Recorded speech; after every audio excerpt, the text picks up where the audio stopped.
Il Teatro Pirandello conclude la stagione con il concerto di primavera, presentato da Margherita Trupiano e Pasquale Palumbo, e di cui protagonisti sono stati il coro polifonico di Voci Bianche e l'orchestra della Fondazione Pirandello, guidati dal maestro Antonio Cusumano. Una serata ricca di applausi per i piccoli cantori e gli strumentisti che hanno saputo trasmettere emozioni al numeroso pubblico.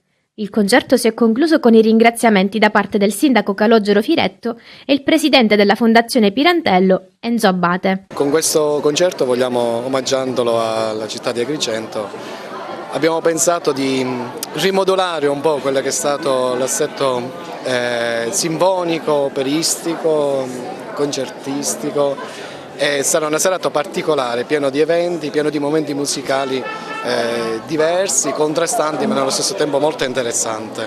Cosa ci farete sentire? Cosa farà sentire al pubblico agrigentino e non? Ma il concerto è diviso in due tempi, uno un po' più classico, dall'Incompiuta di Schubert al Gloria di Vivaldi, al Va Pensiero, fino ad arrivare alla seconda parte, a Bohemian Rhapsody, The Queen, Somebody to Love, eccetera, eccetera, insomma un po' vario. I bambini si esibiranno in vari brani di Morricone e anche della Diemus.